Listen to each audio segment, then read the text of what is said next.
dropping knowledge on Grambo Bros, talking about plants and how they go. Let's go. From seeds to the cure, we always smoke pure. Nothing but good vibes up in here. We blaze the ganja, keep it fire. Grambo Bros, burning desire. Learn about cultivation, step by step. You can rock out the negativity. Cannabis vibes up in here. Grambo Bros, rhymes up in here. I bring you life.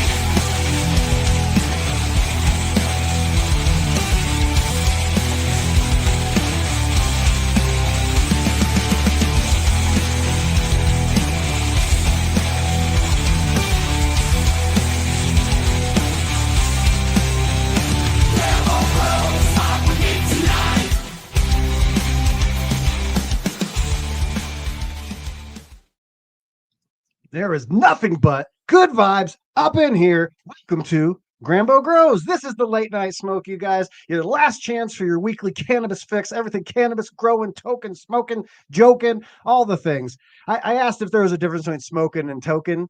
And yeah, I believe there is, right? Like smoking can be lots of things. You can smoke lots of things, but no one tokes tobacco. You toke weed, baby. So this is what we're talking about. It's all about the token and joking, if you know me. So if you like cannabis, if you like cannabis growing, like cannabis smoking, you are in the right place. Guys, I literally got home from Denver International Airport 45 minutes ago. I literally got out, got in my ride, got back here, and I ran upstairs. And why do I do that? Because I love you guys. I love everybody in this community. We've got 103 people in chat. That's going to grow as we go. I see some of my favorites in here. We got Trailblazer. Love that guy. We got Any20. I see you all the time. Derek Davis, have I used Defender 3? I have not, but we'll talk about it later. I don't even know what the hell it is, but I'll Google it.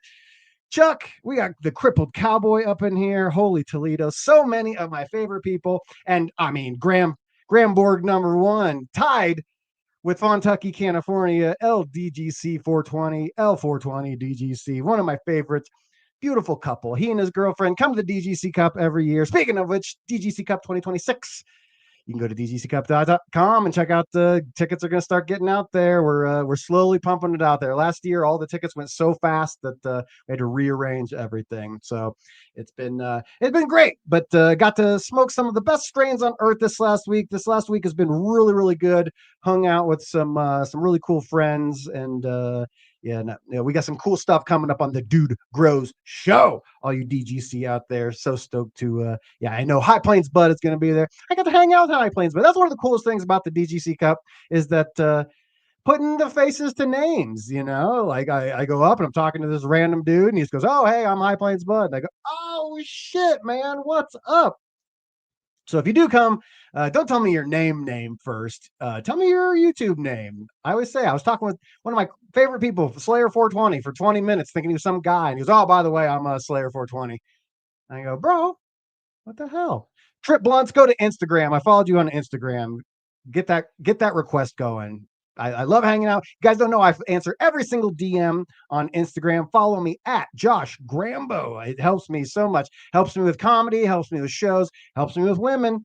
I always tell the story. I was out talking to this girl in a club. I was out on the road doing comedy, and she's like, "Oh, you're a comedian? I'll follow you on Instagram." And she pulls out her phone, finds me on Instagram. She goes, "I got more followers than you."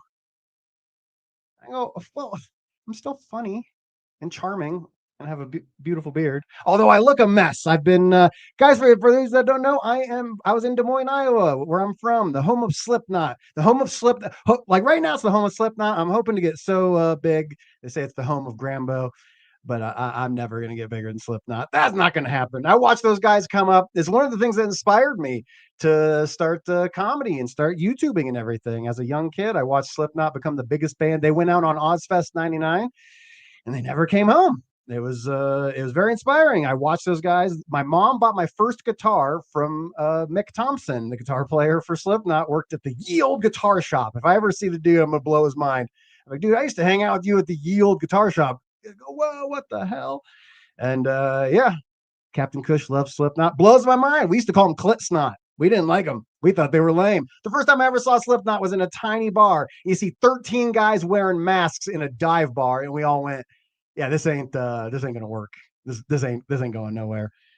But damned if they didn't prove me wrong and inspire the living hell out of me. So shout out to Mick and Jim and Corey.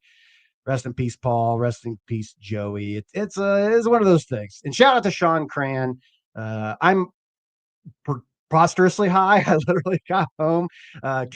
Chaos weekend. For you guys that don't know, I do a post show after the show every Sunday. We do the post show. It's the after party. It's for all the members only after party. If you guys want to join, right next to that subscribe button is the join button. So if you don't want to join the GramBoard for $5 a month, hit the subscribe button. But if you're already subscribed, come join the GramBoard. And you can do gift subs. I don't know how it works.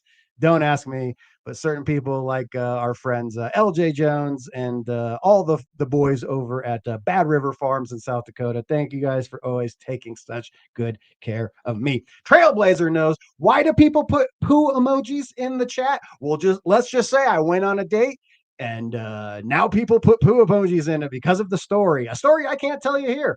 Look at them, the poo emojis. Put the GramBoard, put the poo emojis in there.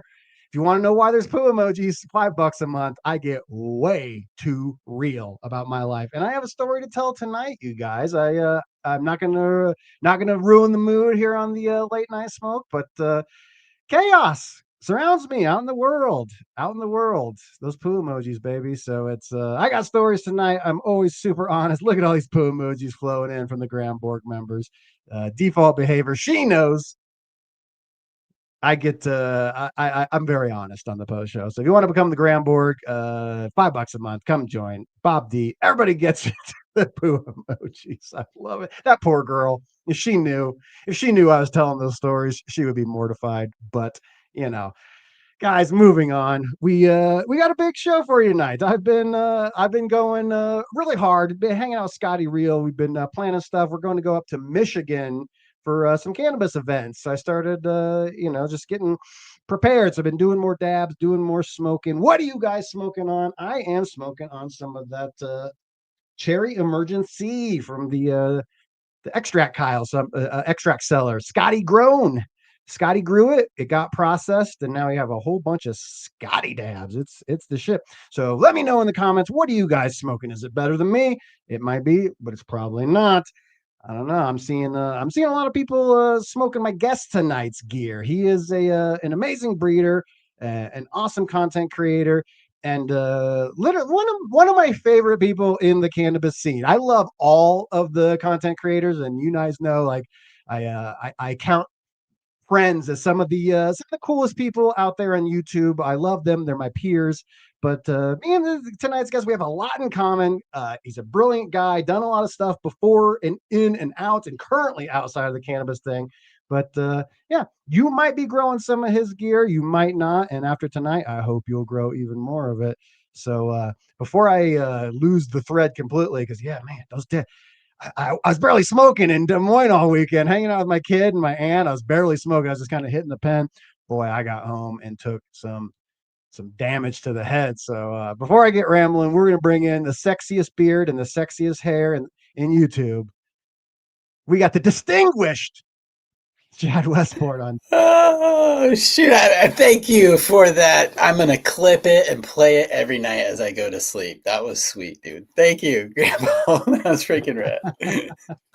Yeah, I always know in the intro that I'm too high because I'm just like, I get all this. I'm just like, man, this man, I want to suck his thing. It's like, oh, what did I just say? I'm watching myself go, what are you saying right now? Like, who's the me saying this? Because it's not me saying this.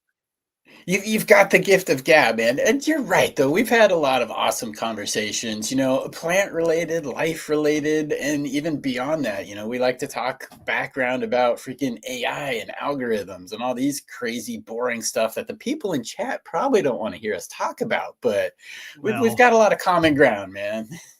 Yes, we're musicians. We love all things music, concerts out there. It's everyone loves that stuff, but not everyone is like doing it. It's just like growing. There's lots of smokers out there, but when you grow it, you really appreciate it. So everyone listens to music, but when you actually are in the muck, you go, wow, it's pretty cool. You can't hear Jimmy, man. No. You can listen, but you can't. Mm. Ooh, is that an age appropriate reference anymore? I went to a freaking outdoor rave with my wife the other day, and it's been a long time going. And so, I saw people that it was a like weekend long, Labor Day or Memorial Day.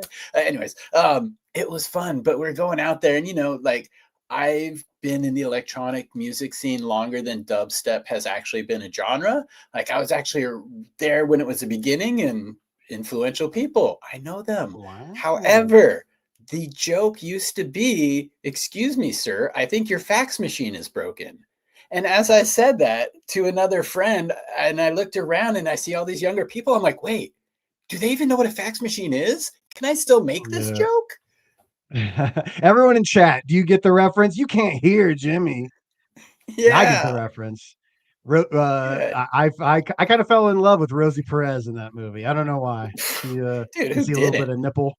There's a little side Oh, boob going God. on in that movie. Dude, I still see it. I still see it. Well, I'm horrible, but I was a teen, guys. Come on. Some of those National Geographics, you remember the cover. No, it's a joke. Oh, I'm telling you, dude.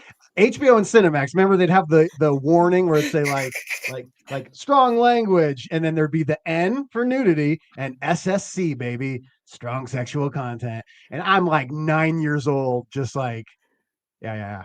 That's what's up. You've never been through the struggle if you've waited like 5 minutes of static to see 3 seconds of boob. Like that's real talk right there.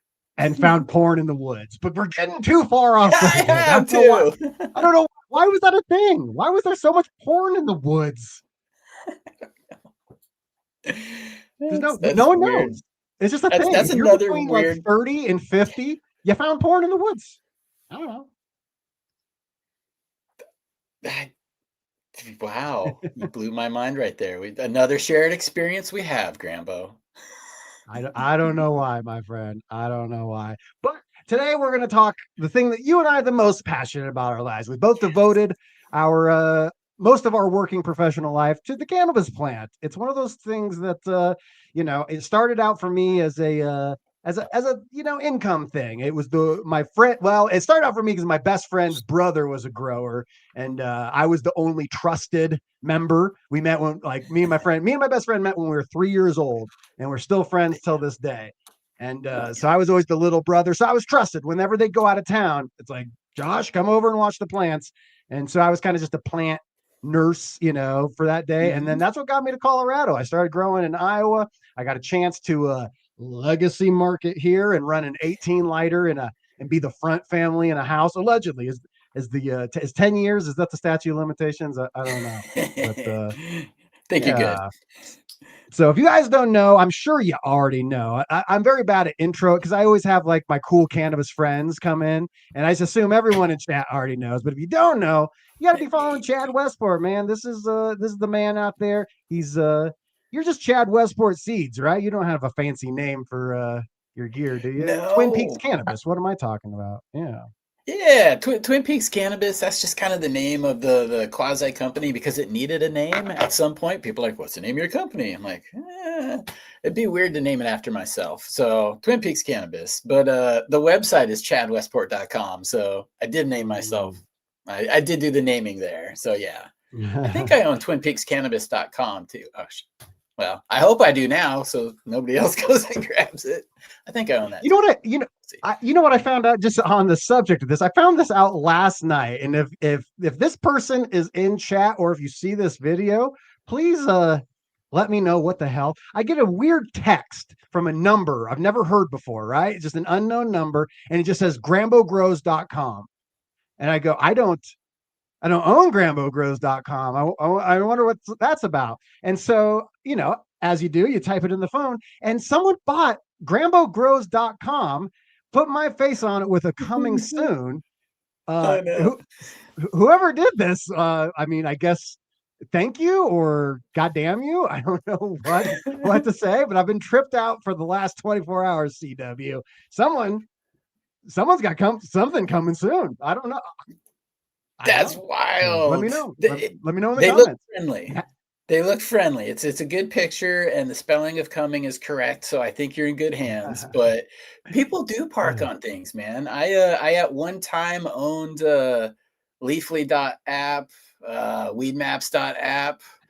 Those got taken from me, but I still own HighTimes.app. So if you go to HighTimes.app right now, you'll see my landing Oh page. man, see, me and you are kindred spirits, my friend. I come up with those little things too. I in comedy, there's always like as seen on Netflix, as seen on Comedy Central. So I bought ComedyCentralDenver.com, and then I would always put like as seen on Comedy Central, Comedy Central Denver. You know him from Comedy Central Denver.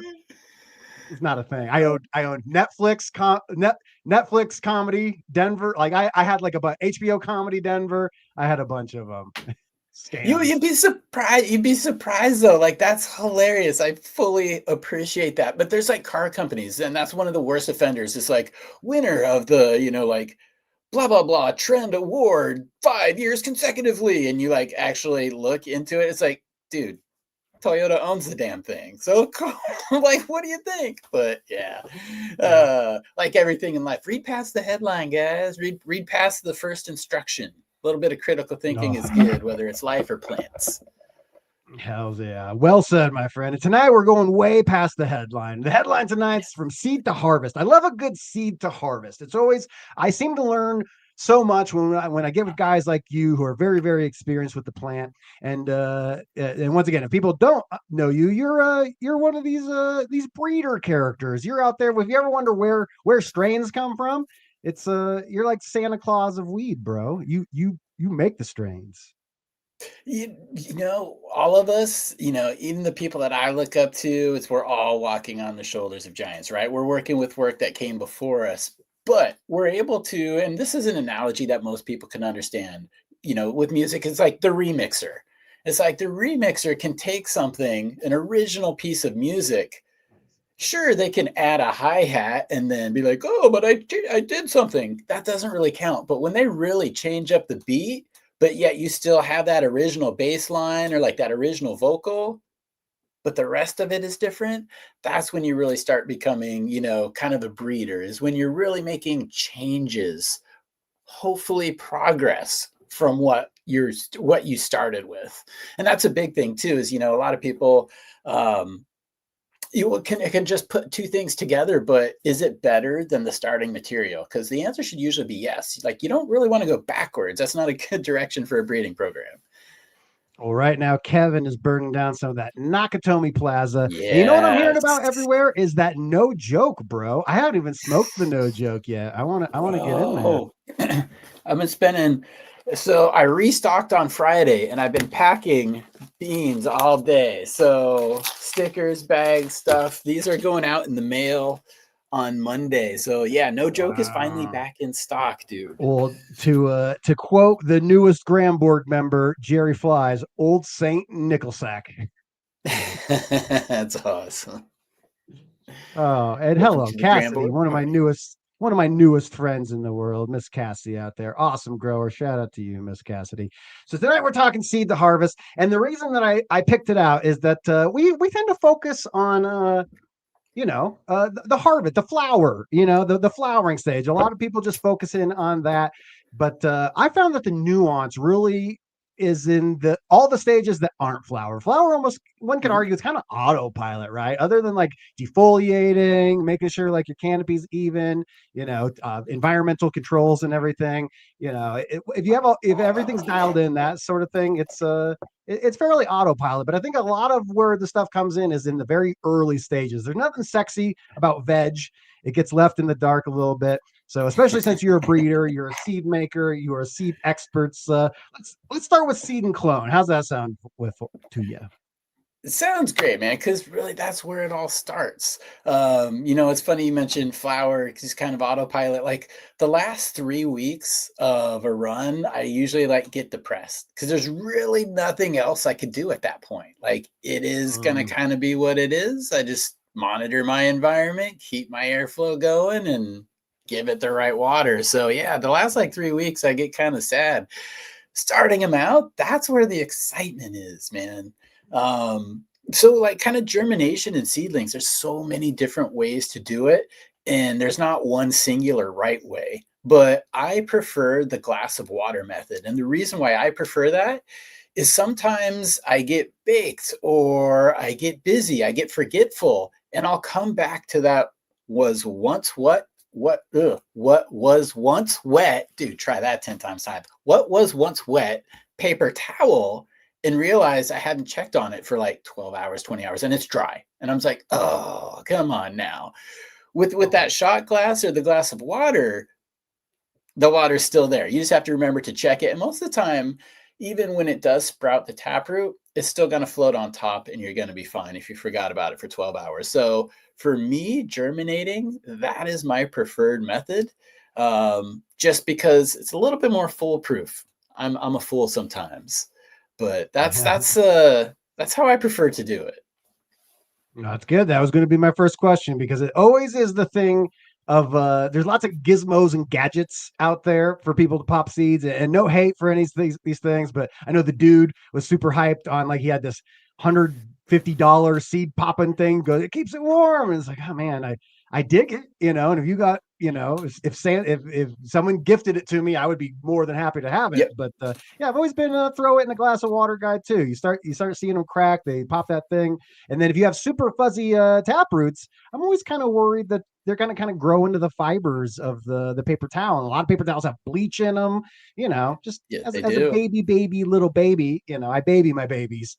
And so I'm always worried about this. So what do you think about the paper towel method? Is it acceptable, other than just like you forgetting and it drying out? Do you think it's negative, neutral, positive? I think it's a positive. It's probably the second most easiest behind the glass of water to me. Some say it may be tied for first. Again, a lot of times you would just wrap it in like a Ziploc bag or something that will kind of help retain the moisture. Even if you oversaturate it, it's almost like it's sitting in water anyways. You don't want to undersaturate the towel or, let it go dry too quickly. But yeah, it's a good method. A lot of people use it. You just throw it in a drawer. You can put a little heat mat underneath it because heat is good. That'll kind of help speed things up. But one tip, because you mentioned sometimes, let's say you forgot about it for 2 days and it grows an awesome taproot, but it's like in and out of the paper towel. Taproots are fragile. You don't really want to be touching them. You don't really want to handle them. You can actually just rip off that paper towel around it and bury that paper towel with it. It'll biodegrade. It'll be in the soil. It'll be fine. So if you don't want to risk like breaking your taproot, just gently rip the paper towel around it, plop it in the soil. I love that. That's a great tip. I always would like when taking cuts. So like, I don't know how it came to be. I don't know how popular it is, but when I take cuts, we put them in like the small rock wool cubes and then just bury them into cocoa. And I'd half the time I'd forget that it was even in. I'd be breaking up my root ball, and it's like, what the hell's that? There's like a decaying corpse of a root cube in there. Oh yeah, I did that. Yeah, I've done that. That definitely. Awesome. And do you find that there's any like things that like cultivar dependent with seeds? Like I've heard people say that like depending on like different tech for different seeds, and in my brain, and I was always a clone guy. Like I've popped seeds maybe a dozen times in my whole life, and I've taken clones about 1,000 times in my life. And so I'm not the seed expert. So I definitely say I think you're overthinking it. Cultivar dependent seed starting methods, but is there any validity to that? I agree with you. Like you're slicing the onion too thin at that point. And it's kind of like you mentioned, $150 devices to help you do the germination. Yeah, they're cool. I would probably use them and I'm sure they work, but they're not necessary. And so there's a lot of blurriness over what's actually necessary and what is just kind of nice to have when it comes to growing cannabis, because you can get very basic and grow some wonderful plants. Sure, other things like tools like that, it'll make things easier. Sometimes it could save you time, save you money as far as like nutrients or other aspects, lighting and whatnot. But yeah, we could be super basic with growing. And so I try to like caveat things. I'm like, that device is freaking cool. Whatever device it is we're talking about, it's cool. but I could also do it this way. And if that's what your resources are, or in the area of the world you are, because I do a lot of writing for companies that are based in the EU, a lot of countries where it's still very, very frowned upon. You can't order it on Amazon. You can't go to the grocery store. So again, I kind of try to temper what's available for everybody to do today in my advice. So yeah, I forgot the original question there. It related somewhere. I mean, you found it. I assure you, my friend. So yeah, that's interesting. It's one of those things. Like I said, it was I was always a clone guy. I have a lot of experience in cloning, and I want to pick your brain about cloning, because it's another one of those things that there's a lot of differing opinions, and this one I'm not going to put into bro science category, because I think there's some actual science behind this. There's always the debate in cloning is do you take clone from clone? Do you take a mother plant? Do you take from the top of the plant? Do you take from the lower of the plant? These are the sort of things that in my experience, I was taught by the good old boys crew. I had some friends that have been growing 30 years. I just did it the way they did it, and I never really paid any mind. What about the clone from clone versus mother plant? Do you think that there's the genetic drift? What's going on there? Can you get stable genetics, clone to clone to clone? What's going on with that? Yeah, absolutely. And we've come a long way in what we know too, because you mentioned genetic drift, and that's the one thing that has been talked about for such a long time, because there's so many things that can change the course and the health of a plant, whether it's, viruses, pathogens, insect pressures, environmental changes, epigenetic changes. There's so many things that can affect a clone that can steer it in a different direction. And sometimes, again, because we didn't know better, we're like, oh, it's got to be genetic drift, because what other answer do we have? So to get to the actual answer of what is, the genetic drift. So yeah, clone to clone, dude, I've gone clone to clone for multiple years with the same strain. Perfectly fine if you keep it healthy. Where to take the clone though, and again, this goes into the genetic drift question. There was a study by a guy, Christian Adamek, Adamek, about a couple of years ago, and it was somatic mutations on basically cannabis. And what that is he did actually take a look at what happens as far as taking clones from the lower part of the plant versus the top part of the plant. And even just like humans, when we, well, I guess we don't grow a new limb, but when plants are growing, they're making copies of DNA. I'm sure we regenerate our DNA too. And sometimes there's errors in there. Now it's like a string of a million numbers, and a 1 or a 0 gets misplaced. Most of the time, overwhelming majority of the time, that does not affect the outcome of anything. But sometimes that weird little coding error can actually lead to a mutation. And what his study was, and those are somatic mutations, but what his study looked at, it's okay, we know that this happens. It happens at every level of the plant. Yeah, exactly. But where is the accumulation the greatest? And what he found is there were more coding errors in the newer upper branches. So long way of saying, try to avoid genetic drift or lower your odds of that. Cloning from the lower branches were shown in this study to carry less coding errors. So I've always cloned from the bottom anyways, because I've usually, when you're lollipopping or when you're shaping, when you're trellising, when you're cleaning it up, that stuff you're cutting off anyhow. So if you've never cloned before, take those and practice. You're killing it anyways. If it dies, who cares? If you learn something, cool. Now you could clone for the future. But yeah, I've always cloned from the bottom.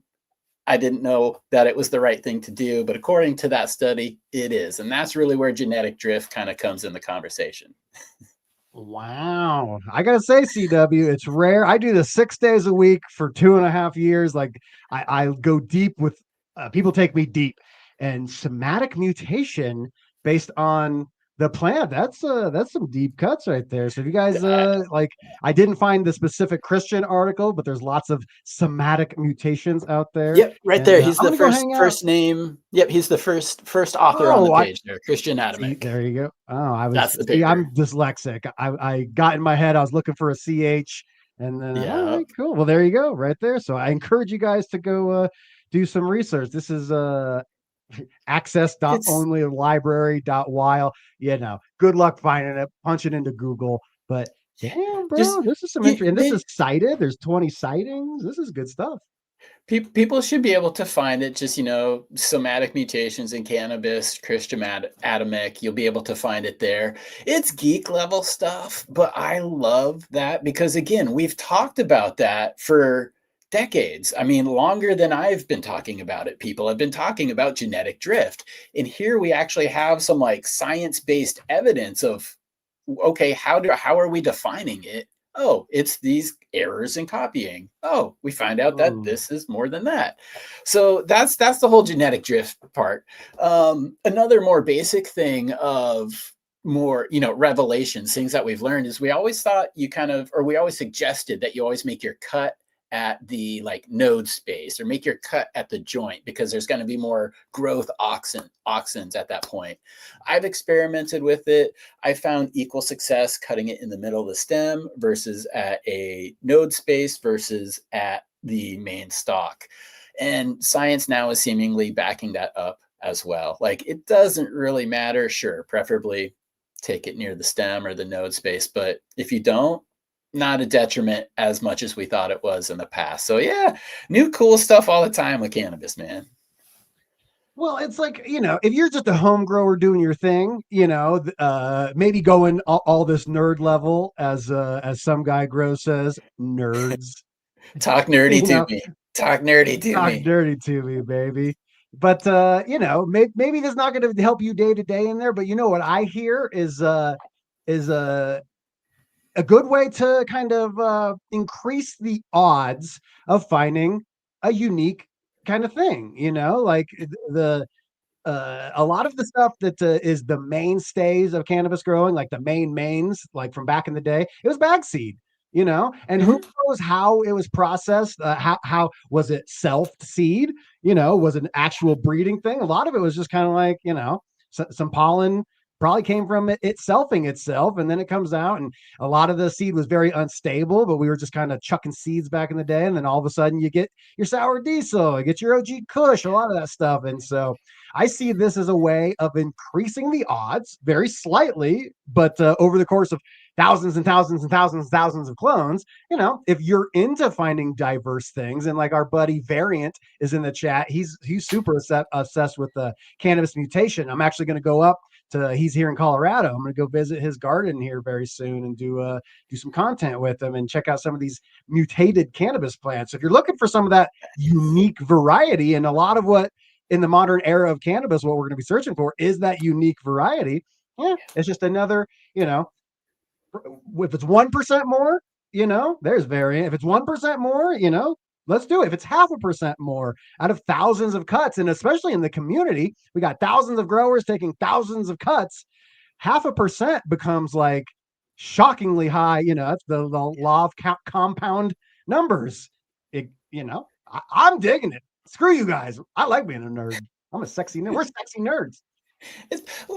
Again, like we started with some of the equipment. It's like, yeah, to grow, you don't necessarily have to know this. I have like more of a passion than the common person does for knowing these types of things. So it's in me to naturally go one step further. Sure, I probably can save myself some heartache from always cloning from the lower stuff, and I know it. But a lot of people, let's be honest, aren't running the same thing year after year after year, like people who have keepers do. That's really the only time you're running something year after year after year, clone from clone from clone, is when you have that freaking unicorn. And yeah, like you said, we're finding more these days, but you have to be a good grower first. You have to be able to bring out the maximum expression. And that's the thing that definitely I've been talking about for a while, is we got our friend JR Token. He's got the famous Cherry Paloma. He found the JR Token cut over there from the boys at Raw. and he got the JR token cut. And I have seen that cut grown by 100 different growers at least. Everyone wants to show me their cherry Paloma, and what shocked me is like we all would think, phenotypic expression, all the sort of different things from seed. Shocked me that how much genetic diversity comes from clone, and how baller is it? You're drinking a juice box, my friend. There's something. Don't worry, baller. It's organic. It's organic, bro. It's organic. We're good. Right. It's okay. Carbon molecule. Just keeping it real over here. Keeping it bearded. We're keeping it gray. We're sexy. We're distinguished. Yes. We decided before the show, we're not old. We're distinguished. Yes. We get you some glasses, and then you're gonna then you'll be over the top. Welcome to the Grambo Grow Show. I am distinguished. Yes. I'm jealous of all the people with glasses. They get to wear the meta glasses. I'm never gonna wear meta glasses. Scott wears glasses. He's always in his garden with his meta glasses, filming content. And I go, man, that's pretty sweet. Damn, that's actually that's a good idea.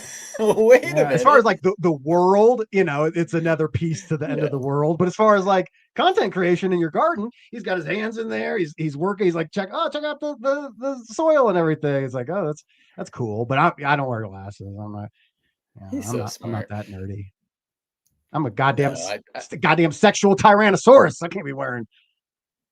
And I don't think we saw anyone in chat say you can't listen to Jimmy. I didn't see anyone say I get that reference. That's can I give a shout out?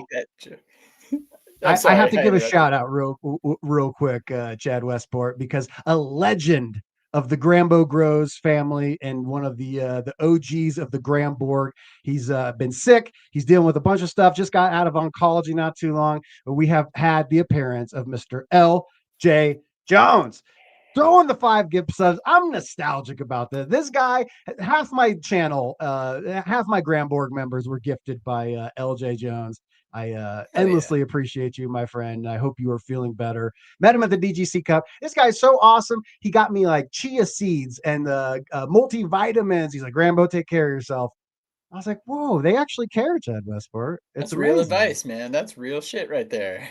That is real shit. So thank you, LJ Jones. Endlessly appreciate you. Soil and Green, thank you for the gift sub. Awesome member. And then the Bad River Farms, homie. I'm upgrading them from Bad River Farms to the Bad River Fam. They're down there in South Dakota. They're running all new Millennium nutrients down there. They're running the Cyatetics cocoa, all the good stuff, the silicium, the rhizium.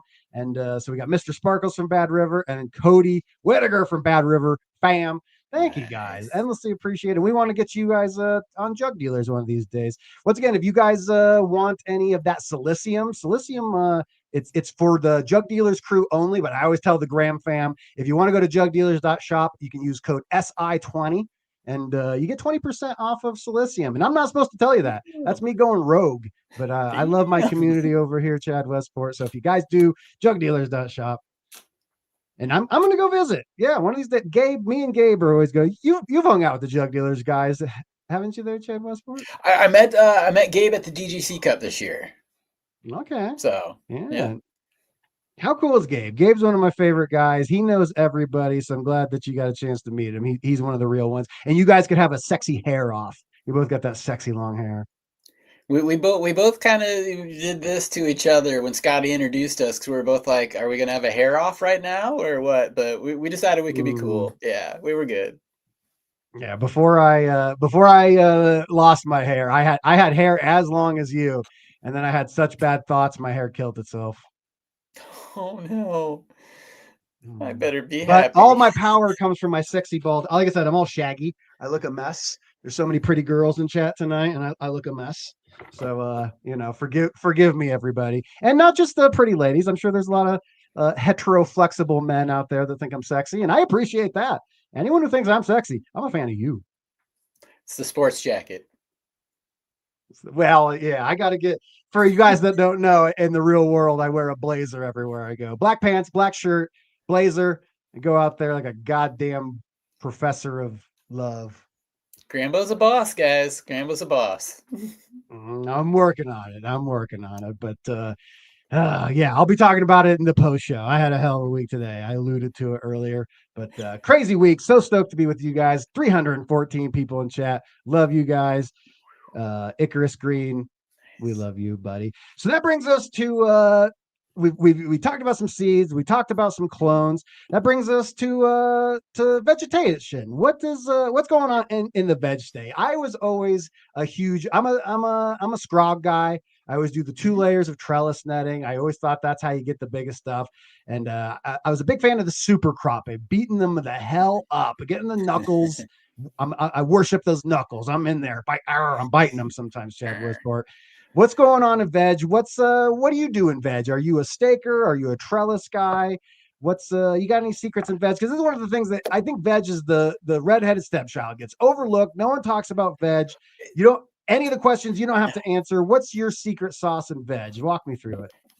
Well, it's not sexy because it's not the bud shots that you're getting. You're basically setting the stage for the sexiness. Now, probably my biggest suggestion there is the right genetics. Like if you are growing in the tent or in a place with a short ceiling and you're trying to grow sativas and you're having to do all the super cropping and you're doing this and that and you're pulling it off, but like, life could be a little bit easier. So genetics is the first thing, get good genetics that fit the location you're going to grow.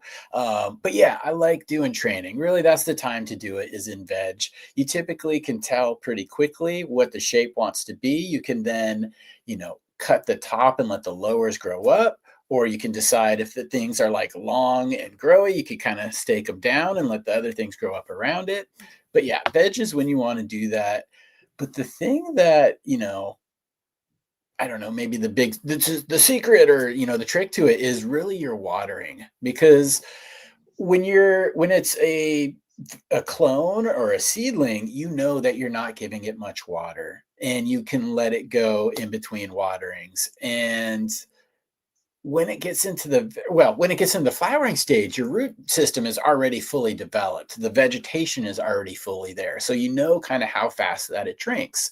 When you're in the veg stage, you're gaining that root ball, and that's going to adjust how you water, how big your root is, how much vegetation you have to photosynthesize and transpire. So, you can't just say, well, in veg, you feed 100 milliliter or 1,000 milliliters for every 2 gallons of soil. You just can't do that. So that sometimes is where people may go a little bit wrong when it comes to just receiving advice about the veg stage. It's like, oh, no, you got to adjust your water accordingly based off of root size and vegetation. And is there a way to kind of maximize that root size during veg? Like, because I know you're the dry back king. I learned a lot about cannabis in this world. You were actually the first guy. It was like 2.5 years ago. I was watching one of your shows over there on the Chad Westport YouTube channel. You guys should be subscribed to Grambo Grows and Chad Westport. Type it in, you'll find them over there. And I learned the term dry back from you. And so I always associate you with dry back. Is that where the dry back really is? Because once again, I always just kind of associated dry back with flower. Is that an important thing in the veg stage? It can be, and it really depends on how you're feeding your plants. Like if there are 2 different kind of approaches here, is one is kind of synthetically fed, the other is organic fed. Organic soils that is dependent a lot on soil life and microbes, you really don't want to do much dry back with that because it needs to stay like an even moisture to be the good habitat for all of the soil biology. But when you're feeding synthetically, you are able to manipulate the soil moisture content, the root uptake a little bit more. And yeah, absolutely. By using dry backs, whether it's cocoa or whether it's soil, you can manipulate how the plant grows and just basically kind of turbocharge them. I grow organically, but I do use a dry back at the end of flower. That's another story. We could get to that later if you like. But yeah, that's the only time I do it in organic soils. Very cool. Yeah, I always associated it with cocoa. Being a cocoa grower, it was one of those things where like you can really control. Jaron will always say in the subject of like mediums, he goes, if you're growing in cocoa and you think you have to water, water. If you're growing in soil and you think you have to water, wait a day. Yeah, absolutely. I 100% agree to that one. Yeah, because Okay. you could do, obviously people always talk about the weight test. Sometimes it's hard. I say if you have perfectly green stems and branches from start to finish, your watering is on point.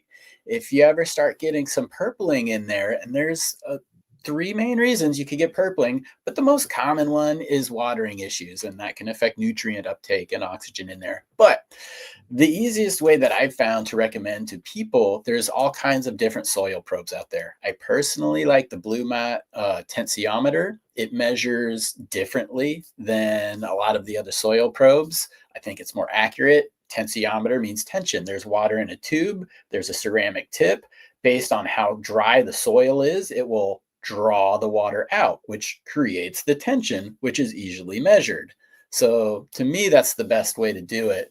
But if anybody's struggling or really wants to dial it in, let's say they're growing good plants, they're getting nice harvests, but they're like, every time, I always get a little bit of purple, or like during this stage, it's always purple. If you really want to dial it in, get one of those and then figure out what your point is at the soil. Like with the Westport blend, I know that when it hits 80, that's when you should water. Generally, it's like 80 to 120. You can dial it in based on the media. But once you find that point, you're like, wow, I thought I was good at watering. But again, I use this tool, which you don't have to get good harvests, but you could use that tool to like go that much further and be like, wow, I really brought out the best in this one. Interesting. Yeah. No, I've messed with the Blue Lab gear. I don't think that I've came across what is it? You said a tensiometer? Yeah, the Blue Mott, BLUMAT, Blue Mott. I'm looking around. I don't have any in this We room sell right those now. over on I got the Jug Dealers shop pulled up, and I was like, Yep. we sell that stuff. We got the pen, the conductivity, the Well, that's pH Blue pen. Lab though, different company. Oh, Blue Mott. Yeah, sorry. Yeah, Blue I was Mott. thinking meter. Blue Mott, like the drippers. Yep, yeah. They make the drippers. They also make the tensiometer. That's usually what they're most known for, is for the Oh, drippers, or the carrots, as most people call them. I yeah. actually talked to I think it was Cooper at the DGC Cup this year. He was out there representing for Blue Mott. Had some Okay. conversations with. Yes. Blue Mott was out there this year. I get so focused on the homies and everything that I never go tour any of the booths, so I didn't get a chance to see No, them. I was a little bummed because I thought all the booths would be there Sunday. So Saturday, I just talked to all the people, which was freaking phenomenal. And then Sunday, while everybody was doing the hash, I was like, yeah, I'm going to go around. But there wasn't the same vendors all weekend. Mm. So I'm glad I did get to talk to Cooper. People inside the barn people who were inside the barn, I got to talk to them, those companies. Sebastian from Bio 365 was in there. There's some good people in there. Yeah, DGC Cup is stacked, and there's information. Go get on the Mhm. waiting list, dgccup.com. Come hang out. So what else in veg? What's the secret weapon in veg? What would you say overall? If I just had to, I always loved. I would always grew up on Guitar World magazine, and they Yep. would always ask this thing. They'd go, "What's your secret weapon?" And I love that because you'd always get answers like, "Oh, I wind my strings like this." And I'll never forget. Dimebag Daryl wrote, my secret weapon live is Pedialyte. He's like, I go get Pedialyte and I drink it to get, like, you're out drinking, you're not sleeping well, you're partying on the road, and getting your electrolytes and hydration is very important. Here I'm reading Guitar World and I'm going, damn, I didn't see that coming. So I always love that thing. We'll go with in veg. What's your secret weapon in veg? Starting with good genetics is key, obviously. We've got some questions for you at the end of this. I'll bring up your guys' questions. If you have questions for Chad, throw them out there. We'll end this with a quick Q&A at the very, very end. So what would you say if I just cold asked, what's your secret weapon in veg? Strategic defoliation, but that's based on knowing how a plant is going to grow and anticipate it. Some people are in favor of defoliation, trigger word sometimes. Green leaves photosynthesize. That's a good thing. Yellow leaves don't. Some that are up high get more light than things that are at the bottom. But usually defoliation for me is all about maintaining humidity and preventing microclimates. I'm in a very humid location. Leaves transpire from the underside. So when you have leaf fling on leaf, and you lift a leaf and you see those droplets, that's where it came from. That's past time. You need to defoliate. So yeah, defoliation to maintain or to balance my humidity and also act as IPM preventative against PM. That'd be my trick. Yes. And what do you think about one of the things that me and Scott will always, I don't know how it comes up, is the schwazzing. What do you think about schwazzing? What's going on with schwazzing? Deep leaf strip. It's like what, day 0, day 21, something like that. Yeah. Do you go that deep? Do you No, how do you never. do your defoliation? Never. I never go that deep. You can. Commercially, we did it all the time, and you'd be amazed with the right amount of lighting, the right amount of feed. A week later, you have no clue because you're defoliating the damn thing again. But at home, no, I think that's a little bit too far. I don't think we have those ideal conditions. And another underestimated part of that is you have just created, instead of creating maybe like 20 open wounds on a plant, you've created wound on your plant. Like that's making it a little bit more susceptible to different pathogens and other gnarly things. So yeah, little byproduct. It's not good for the health. It'll get over it. It'll continue to grow, but a little too far for me. Where do you fall on? So I imagine just from what you just said there on you always hear the pluck versus tuck sort of thing. I would say you're a tucker versus a plucker. Yes, I prefer to tuck if I can. But again, if the humidity is kind of crazy, I will take off that big fan leaf that's laying on like 5 other ones. So usually the bigger they are, that's when they get the boot. Yeah, you'll notice that like if a leaf is laying on another leaf, you'll move it, there'll be a little wet spot, you know. Well, I almost said nobody likes that, but on to the plant topic. My mind went to the same place. Literally, we both went dirty right there. No one likes the wet spot, you know. That's why we get along. Always don't do it in the middle. Pick a side, and then you guys can share a side after. That's the polite way. I don't even know. Or ruin both sides, you know. And look, we're giving out advice. You're a breeder, bro. We're giving breeding advice on all levels here. Oh yeah, yes. I have plenty of practice now. Yeah. Breeding. I'm saying plants. I'm single and ready to mingle. I'm out there. Tune into the post show. We got a lot of new members. This is the post show. I always say, like, you can tell, like, once we start talking like this, I always look up at the clock and I go, yeah, nearing about the 45 to an hour, right around 45 minutes. This just turns into like dirty man talk, you know. And I've had women on here and we go, it ain't just, it's dirty human talk. Let me not, the women are crazier than men, just so everyone knows. Like, oh, women don't talk like that. Bull effing crap, bro. Can be. Shout out to all you. I just looked. I got 5.5% and growing out there on the female viewership, and I see a bunch of new ladies in chat today. So thank you guys. I worship all the members of the GramBoard, the GramFam. Cassidy confirms. Oh yes, we do. I knew it. Facts. Grow Ohio. Chill out there. Love it. All right, that's good stuff. That was amazing stuff. Yeah, Sasha, we got all like, yeah, I guarantee I'm up to 6%. Dude grows is only at 4%, Chad Westport. Yeah, I go into the analytics. I'm an analytics nerd, bro. I'm at like 2%, but 2%.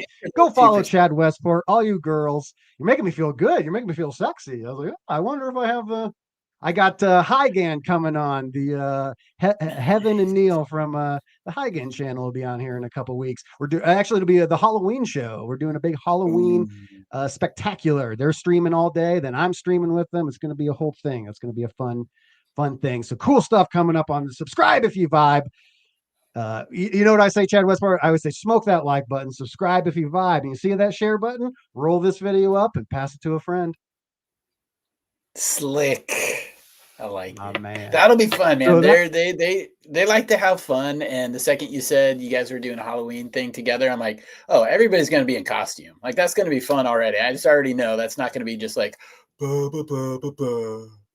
gonna be awesome. I'm dressing I dress as Bane. Bane is the sexiest bald. I vote Bane as one of the sexier balds. So I've got the coat I've got the whole thing. I'm you think cannabis is your ally? I was born smoking weed. I didn't see sobriety till I was a man. It was blinding. I do the whole thing. I really fall into Bane character. I can see it. I can see it.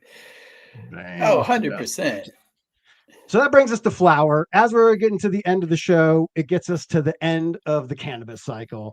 And flowering, it's what like we kind of already touched on it, but the watering is key. Do you use the blue mots in your organic soil or just the thing? What's your watering technique? How often do you water? What do you use to water? I'm interested. Yep. Let's talk watering. Yeah, so two And different flower. approaches, and I'm thankful. Normally, I'm doing hand watering. I always like hand water. Lately, for the last half year, I've been using 7-gallon containers. I've been doing slightly larger plants, some for seed production, but again, larger the root, bigger the fruit. So I had more soil mass, makes it easier to water. Typically, I'll be in like 3 gallons, but so yeah, hand water with that Blue Mont tensiometer in there. Again, just confirming what the plant is telling me. But again, that's another way to use the tool. It's like, okay, tool tells me, what does the plant tell me? Now I kind of know what the plant looks like. And there's been times where the plant is telling me something different and you figure it out. But yeah, so hand watering, my normal go-to, but right now I am doing some testing and I test in 1-gallon containers. And it is a pain in the butt when you're trying to hand water 1-gallon containers with mature plants because you have to do it multiple times a day. And when you fill a 4x4 with 1-gallon containers, oh my gosh, it's literally over an hour a day. So I have the Tray-to-Grow system from Autopod in there. It's a bottom feeding, self-wicking system. I just have to make sure there's water in the reservoir. They self-water. So thank you. But those are my two methods of how I water is, do the hand or do the Autopod. Nice. I was a hand waterer my whole adult life. Once there's I always will say there was in Grambo's world there was 2 distinct phases of my growing career. There's pounds are $3,500 era, and there's pounds are 1,000 or less era. And those are 2 distinct eras. And I grew one way during that production era, and now I grow completely different. One cycle, I might use the entire new millennium lineup, 8 bottles, all the different things. And the next grow, I use Scotty's Grow Dots, a 1-part granular all the way in there. Keep it And simple. I always love the Chinese proverb: there is no way to greatness. Greatness is the way. Ding, ding the bell. But one of the tips I always give is if you do the hand watering thing, I would get a sump pump, just your regular like basement sump pump, and I would get a garden wand. And you throw the sump pump in your reservoir. You got your garden wand in there. You can just go plant to plant, knocking it out. It was really, really handy. And also get yourself a mechanic stool. That's one of my other tips for flower, especially, or not just flower, but all things like that. Defoliating changed my life. It was one of those nightmare things. Your knees, your back, you're hurting after, man, defoliating. You can do 3-4 hours if you've got a handful of plants. I always called it I did trellis on benches, and then I would go and like all the front of the plant would be all well manicured and the back was all bushy, and I dubbed that the plant mullet. I was just like, oh, these baby, it's business in the front, party in the back, baby. And you'd never get the best buds in the back of my racks and everything. So definitely also, if you do trays, put them on casters. Make sure you can move them around. It's tough if you trellis to have full access to the plants. So definitely throw some nice, go to Home Depot, get some casters on there, screw them to the bottom. Then you can take your benches and move them all around. It's pretty cool. Yeah. I just see a comment. The plant parent is talking about the sprayer bottle from AC Infinity. I got that. I've been using that lately. It's pretty impressive. It puts out a lot though. Like I always have a freaking lake of oil in the bottom of my tent after I'm done spraying, which is fine, but I'm going for full coverage. But yeah, I'm used to using just like the hand manual squirt bottle, and that works good. You could target it, but that bottle it's more effective as far as really covering the plants, but there's also a lot of waste to it. But when you're growing at home and you got a small amount, that's so what? Okay, it is what it is. But the larger you go, yeah, that's when you start running into control issues like that. And you're talking about, oh God, like defoliation on when we were working commercially. So there were 20 bays. There was a little over 600 plants in each of them. And we staggered those, not to mention like the mom room and the clone room and like, yeah. It was constant defoliation. Like, again, you couldn't like get all the way through before you were already coming back. So there was like 3 shifts, 24 hours a day, people always working, different teams. But yeah, that stuff gets old quickly. Holy I crap. hate I defoliating. couldn't even imagine that's ridiculous. Yeah. Who do I got a little bit distracted here. Show yourself. So I put out, so I don't look at my text sometimes. I get bad about the text. I answer all my DMs on Instagram and on Real DGC. Sometimes I'll miss texts. And so I get a text from the mystery number and from the Grambo Grows mystery number. They are here. And then he writes, they write, what if you replied to the text and said, who the fuck is this? So I wrote back, who the fuck is this? And they haven't named themselves. He said, I'm running about 20 minutes behind, and sent me this picture. We've got they're out there, Chad Westport. This is it's like I got a little distracted there during the flower talks. I'm like, yeah, who are you? Who the fuck are you? Name yourself. So 20 minutes behind. Hopefully they catch up to hear this, because I would love to give it away on the show. Maybe it'll be a post-show thing. All these new GramBoard, got a lot of new GramBoard members in there. And I'll shout out real quick. Tallboy dropped the 5 gift subs on us. Thank you, Tallboy. That really, really goes a long way to help out this channel. Never sponsored, taking care of you guys. And Mr. Sparkle, Bad River Farms strikes again. Shout out to the Bad River fam. I appreciate you guys. That's huge. I love nothing more than it gets a little bit of money. Scotty always says Grambo needs a Grambo. I don't take this. I work for Jug Dealers. I work for Dude Grows. It's hard for me to really like put a lot of effort into this. So all that money that comes in from the gift subs, it all goes into like Mo Grows, helps me with like taxes and booking guests and doing all sorts of stuff. And I got a cameraman lined up. It's gonna start coming out. So that money goes a long way, you guys. YouTube takes 30%. It's kind of brutal. Goddamn YouTube. Yeah, they suck. But that's good, because I mean it also helps cover like things like people don't think about, like StreamYard, the cost of StreamYard. Like we're paying probably a couple $100 a year just to stream. So yeah, it helps out. It goes a long way. So it's cool to see those coming in, guys. And it's another way to, again, just like support the community and grow the family. So I get happy every time I see that pop up. Every time I see a green name in your chat, I'm like, right on. They're the Gramborgs. My man. Yeah, I own GRAMBO.org. I don't own GramboGrows.com, but we'll get to the bottom of that before too long. So I bought GRAMBO.org, and I was like, Gramborg. That's like a cool name for the fans, and it just kind of stuck. So you guys want to become Gramborg, hit that join button. We are coming to the end of the show, and definitely the thing that is the one of the more fascinating things to me, I would always be a bud tender, I was a bud tender, and anytime growing came up, I would always say, you can grow the best weed on earth. A lot of dispensaries grow really amazing weed.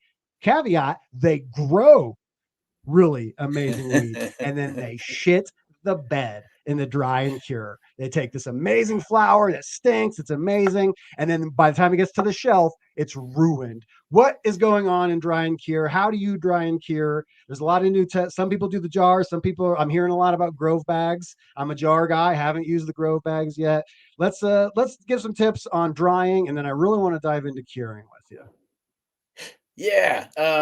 So drying, again, Colorado is going to be a different answer than Washington. We have completely opposite humidity prerogatives in our environment. I have too much, you have too little. So for you, in general, I usually recommend cutting your plant and hang drying it. I usually cut the plant whole if they're smaller. If they're larger and they have a lot of colas, I always recommend to kind of break it up, because when you hang a big plant with a ton of colas, they all lean together at the bottom. So spread that stuff out. But in Colorado, for you, I would say probably leave some of those, leave some of those larger fan leaves on. That's going to help kind of protect it. It's going to help keep moisture there. Here, where it's too humid, I'm taking those fan leaves off. Basically, anything that doesn't have like trichomes or something I'm going to use or salvage later, I'm taking it off before I do my hang dry. Interesting. Yeah, that's a great tip. That's something I don't think about. And just having always grown here in Colorado for like the last 15 years, is that we always call them the water leaves. Like that, we'd always nickname. You know, I don't know how many other people call them the water leaves, but it's always like got to leave a few water leaves on there. It's you know, it's one of those things that you don't really think about, depending on where you are growing, is depending how you're going to dry. Having a sealed room, you can control a lot of things. You better have a good dehu in there if you're out there in the west where Chad Westport is. And sometimes you need humidification here in Colorado. We actually will have to humidify your room, and don't humidify on your plants while they're drying. Do not ever let any sort of like moisture in there. You want to condition the room you're pulling air from. It was called, you know, if you have a lung room or any sort of area. I've seen Instagram videos where people have humidifiers running in their like drying tent. I just go, oh man, no, that's no good. Yeah, and you want to move air too, but you don't want to be moving air on directly on the plant. Just like you said, you know, humidity, okay, if you're increasing it in the room, cool, but you don't want it blasting right underneath the plants. That would be silly. Same with water, or same with the airflow. I always put the fan, like, you know, usually they go 1 to 10. I usually set it on like 2 and have it blowing kind of around, just circulating the air. So that's an important part of the drying process too. And then moving that air. Once again, that kind of, it's one of those things that definitely I think a lot of people understand is the drying. I think we all kind of get on board. I was a wet trimmer. I can say that hang drying the plants, that's one of the easier methods to do. I grew up wet trimming, and you have to baby it a lot. You have to make sure that you hang, but I never took them off the stem. So even though I would have these big old elk's horns of butt and I'm trimming them on the stem, it was a big nightmare. So I do recommend dry trimming. You can, Jaron also wet trims, you know, it just works for our growing style. Jaron's got some of the best weed I've ever smoked. So I came out of the closet as a wet trimmer when Jaron did it. So yeah, you can do it. It's a lot bigger of a pain in the butt, but definitely go with the dry trim, especially if you're new. I can't recommend that enough. And so that we'll end here where I think is the most misunderstood portion of the entire growing process is the cure. People will just say dry and cure as if it's one thing. It's not one thing. It's completely different things. You can have really good smokable bud not day one of drying, but once it's dry and it passes what Scotty always calls the joint test, you can roll a joint and it doesn't put itself out. You can have some good smoke on once your plant is ready. But curing is not drying. Curing is its own thing. What is curing? What does it do? And how do you cure? Curing is going to bring out the essence of the profile. It is going to preserve terpenes, is going to preserve the flavor. If you don't cure it correctly, you can lock in a lot of bad flavor or just straight up lose the flavor. The way that you store it makes a big difference. But I think the transition from drying to curing is when do you take it off of that stem, or when do you do your dry trim? That, I think, is where a lot of people go wrong, which is the secret to the cure. Is people usually, it's either all or nothing. Like they try to start curing when it's still too wet, or they wait until it's way too dry. And this comes through experience, because the outside of the bud should actually feel dry to you, but there's still moisture on the inside. Like I always describe it as like a marshmallow with a crusty outer layer. That's what you're going for when you start to cut it and then put it into whatever you do as far as jars or bags. You nailed it. Like literally, I always tell people it needs to be drier than you think it does, because the inside of the bud is still very, very wet.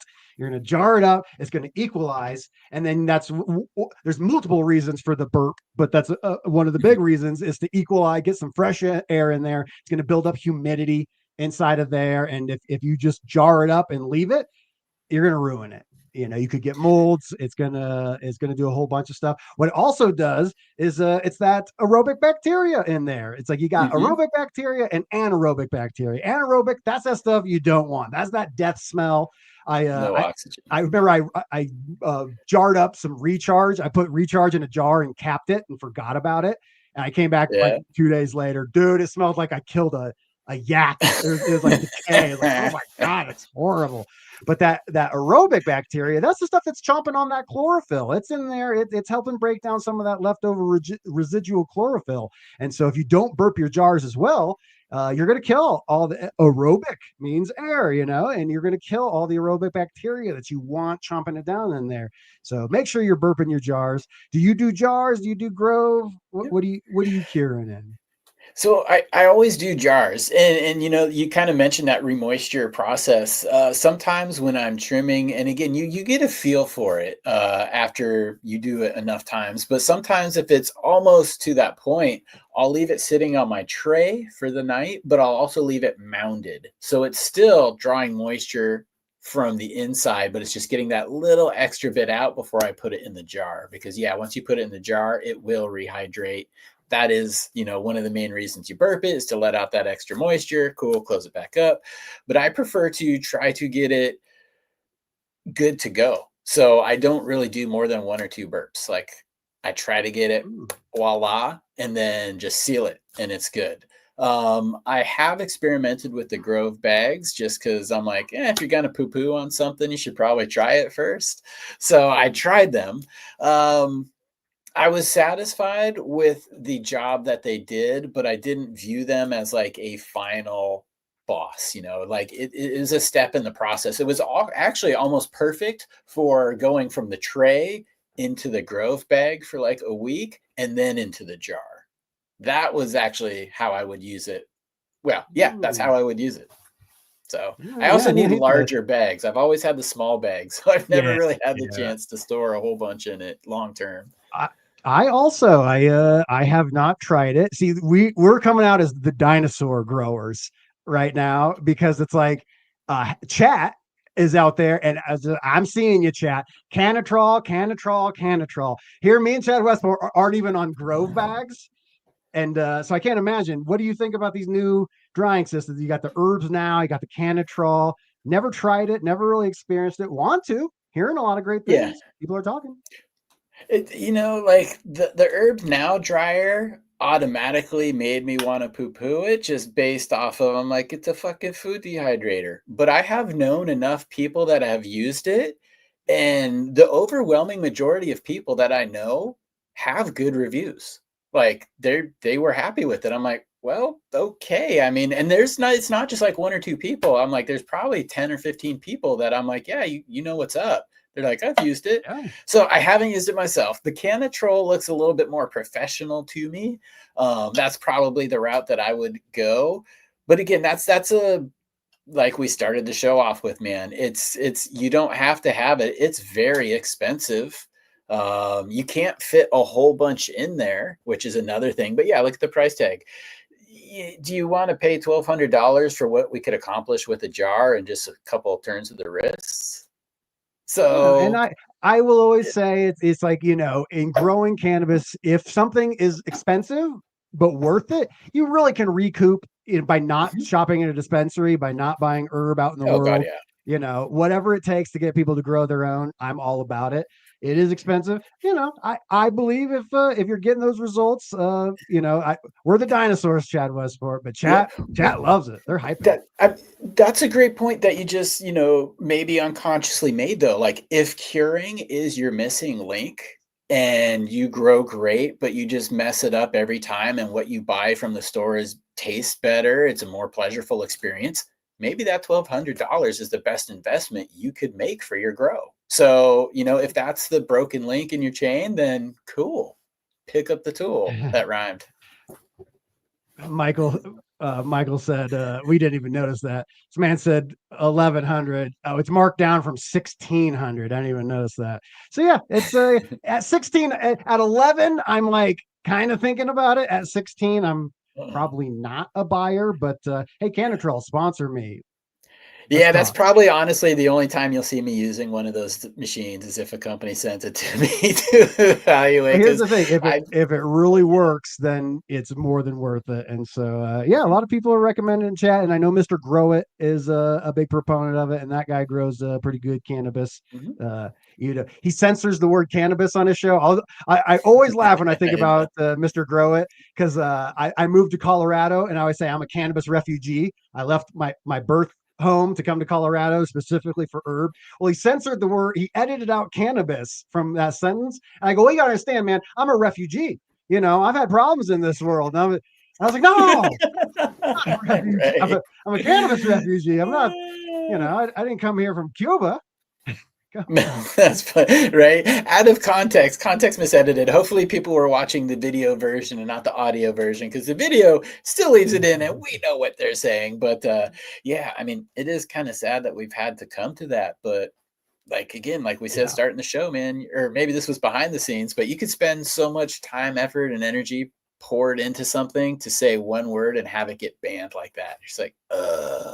Yeah, sucks. me and Taking Tops we did a show and we got age gated, the full shadow ban, putting into the phantom realm. They sent me a time code of the offending incident, and he and I went out to dinner one night in real life to an Italian restaurant. We were talking about the Italian restaurant, and that was what got us age gated. And I was like, oh well, I'm gonna win this appeal. I'm gonna win. Well, Yeah. sure. When I get human review, I'm gonna win this one. No, I lost the appeal with the human.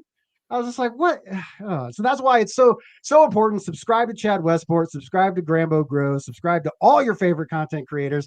Because sometimes people are like, oh, you didn't put out a show this week. And I go, yeah, no, yeah, I did. It's just YouTube didn't serve it up to you, man. It's a real thing. But we love YouTube, and YouTube is the smartest thing and greatest thing that ever happened to this wonderful world. And sliced bread should be jealous. So, Well, amen. and Good night. you're saying it facetiously, and I agree with you. But also, I really do believe I love YouTube. I put out my first YouTube video in Oh God, yeah. 2006. I've 19 years ago. YouTube was invented in 04. I was an early adopter. I love this platform. I don't watch TV. I just watch YouTube. So I really do love it. And the time will come that the winds shift and it's at our back, and we can start existing just as normal people. And so definitely subscribe right now to my channel. And then if you're not already, go over to YouTube, type in the words Chad Westport. Find this man, hit that subscribe button. You see I'm subscribed to him. I love this guy. He introduced a lot of interesting concepts to me as I was just learning, growing. And you introduced some cool concepts tonight, man. I'm gonna be studying Thank a you. lot about this the plant morphology, like the cloning. I didn't think the cloning question was going to be where I learned the most tonight. And that's why I love these seed to harvest conversations. I opened up by saying, in these seed, I always learn something I didn't see coming. I didn't see that coming, Chad Westport. So go over there, follow Chad Westport on there. We're running low on time. We're getting at an hour 16. We blew through it, Chad Westport. I always am surprised how fast an hour goes. And with you, damn, I look up there and I go, an hour 16, that's too much. So Sasha Tree, one of my new female GramFam, she asked a softball out there. No, she didn't. That's Janet. I knew it was a lady's name. What company has the best seeds? And I'm just going to throw that softball out there. Guys, you need to go over to chadwestport.com and get yourself some gear. Heck yeah. The no joke is back, guys. No joke has been in demand. So I'm really happy to have that. I'm going to work up some more Westport's posse here soon. Testing a few new things. So there will be more genetics up on the site. But yeah, I tend to talk a lot. So I'm not surprised that we blew through this hour real quickly. Always fun, Grambo. We need to do it more often. And big shout out to everybody in chat, man. Again, a lot of familiar names, a lot of people that I hang out with in chat too. So it's cool. I appreciate it. And yeah, if we're being real, nobody would know who I am if YouTube didn't exist. So it's a beautiful and sucky thing all at the same time. I love it, my friend. And we did not get to the bottom of the GramboGrows.com. Who are you? I said, who are you? I'll announce it on the show. Looks like we're not going to find out. This is something for the post show. I guess if you're interested, hit that join button, support the Grambo Grows community, and we'll get to the bottom of who this is. And I'll let you know, Chad Westport. It's hilarious. Good. Hope you find out, man. Again, thanks for making the time. Thanks for rushing home from the airport, getting this done. Get over to the post show, man, and hang out with the GRAMBORGs. My bro. Well, thank you so much, Chad, and I will see you soon. Peace. Later, buddy. We did it. That was an epic one. I love this guy. It's I forget I was way too high during that whole show. That was a ridiculous one. I smoked a little too much, but seems like everyone. I hope you got some value out of it. I hope you were entertained. If nothing else, I got to shout out.